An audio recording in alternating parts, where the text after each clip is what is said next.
ইসলাম এক্লাস যার বয়স 31 এবং মনির হালদার যার বয়স 42 তাদেরকে অস্ত্র সংক্রান্ত তাদের কাছে অস্ত্র আছে মর্মে গ্রেপ্তার করে। পরবর্তীতে তাদের দেয়া তথ্য মতে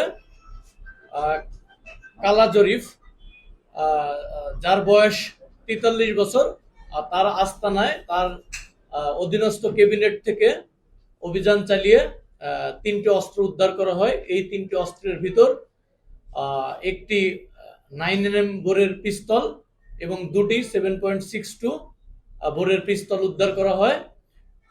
অভিযানকালীন সময়ে 12 রাউন্ড পিস্তলের গুলিও উদ্ধার করা হয়। উল্লেখ্য, কালা জরিফ সে একজন সন্ত্রাসী চাঁদাবাজ এবং তার নামে ঢাকা সহ বাংলাদেশের বিভিন্ন এলাকাতে চাঁদাবাজি, মাদক এবং অস্ত্র সংক্রান্তে 8টি মামলা রয়েছে।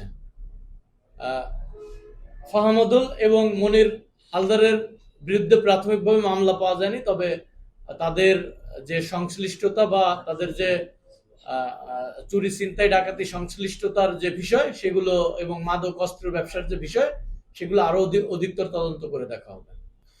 দেখুন, সেই মামলাটি চলমান। তদন্তকারী কর্মকর্তা নিরপেক্ষ এবং সুন্দরভাবে তদন্ত করছেন। কালা জরিফ পলাতক ছিল, তার উপস্থিতি আমরা তখন পাইনি।